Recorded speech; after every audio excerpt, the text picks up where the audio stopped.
बात करते हैं 21वीं सदी की, हर क्षेत्र में तरक्की हो रही है, लेकिन अंधविश्वास से हम अभी भी मुक्त नहीं हो पाए हैं। बिल्कुल, छत्तीसगढ़ की अगर बात करें तो यहाँ पर अंधविश्वास पर विश्वास की चर्चा बहुत ज्यादा हो रही है। कांकेर के बीजेपी सांसद भोजराज नाग के एक बयान के बाद अंधविश्वास को लेकर सियासत शुरू हो गई है। और अगर हम बात करें तो बीते कुछ वक्त में छत्तीसगढ़ में अंधविश्वास में 4 महीने में 9 हत्याएं हो चुकी है।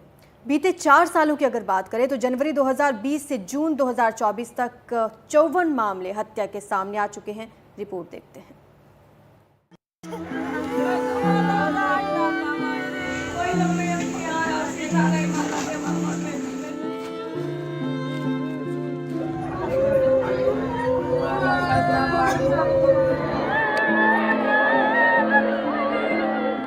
छत्तीसगढ़ के सुकमा जिले के एतकल गांव में पुलिस कांस्टेबल मौसम बुच्चा, उनकी पत्नी, बहन, मां और पिता को बड़ी बेरहमी से 15 सितंबर को मार दिया गया। आरोपियों का मानना था बुच्चा परिवार जादू टोना करता है।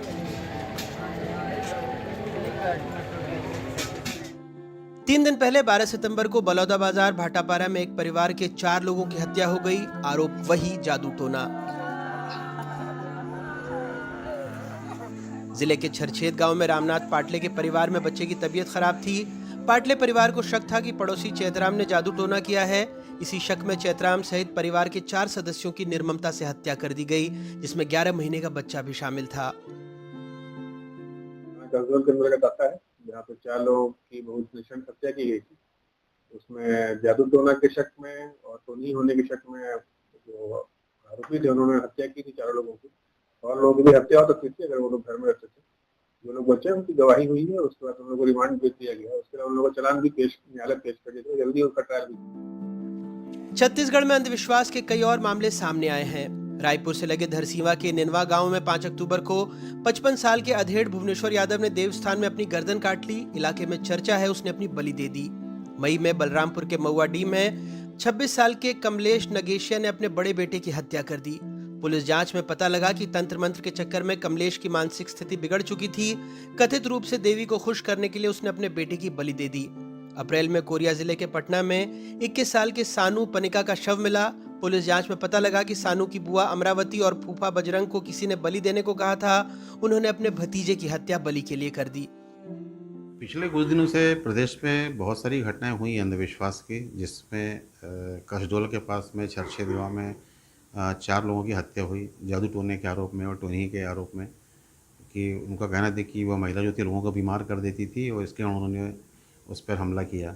वैसा ही सुकमा में हुआ है। सुकमा में भी अंधविश्वास के कारण वहाँ 5 लोगों की हत्याएं हुई, जिसमें से 3 महिलाएं थीं और 2 पुरुष थे।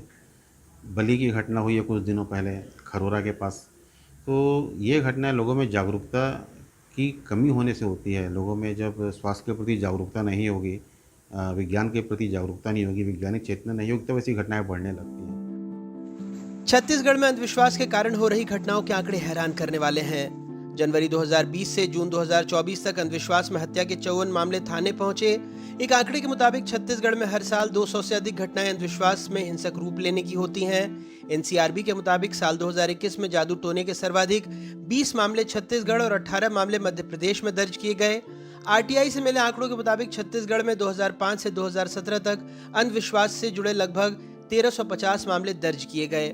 छत्तीसगढ़ में अंधविश्वास पर लगाम के लिए टोन्ही प्रताड़ना अधिनियम 2005 लागू है। विज्ञान और तकनीक के इस युग में छत्तीसगढ़ में अंधविश्वास के कारण हो रही निर्मम हत्याएं चिंता बढ़ाती हैं। इन आंकड़ों को रोकने की जिम्मेदारी सरकार की है, लेकिन सरकार में बैठे जिम्मेदार खुद ही नींबू काटकर अपशकुन टालने की बात कह रहे हैं। कांग्रेस इस अंधविश्वास पर मुखर है।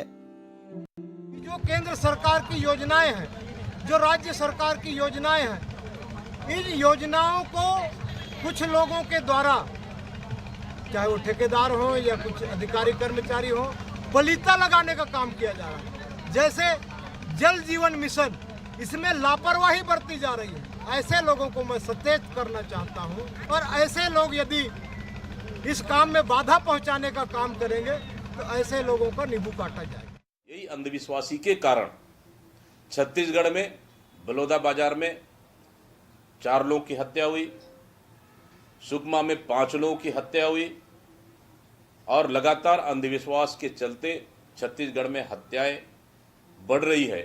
कहीं न कहीं ये हत्या के पीछे इस तरह के जिम्मेदार जनप्रतिनिधि और सरकार है जो जनता को अभी भी विश्वास नहीं जीत पाई और अंधविश्वास की ओर ढकेल रही है।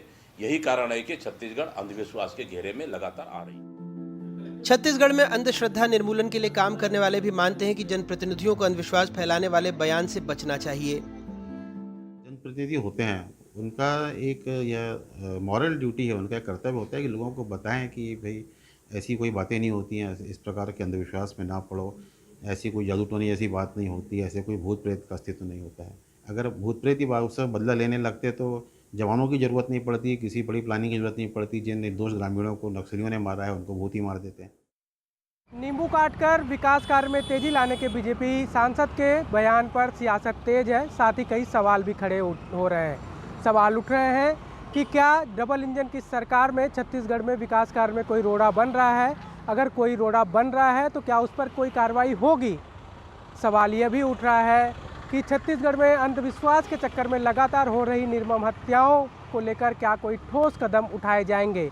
सवाल यह भी है कि क्या अंधविश्वास को बढ़ावा देने वाले बयानों पर लगाम लगाने के लिए बीजेपी कोई दिशा निर्देश जारी करेगी?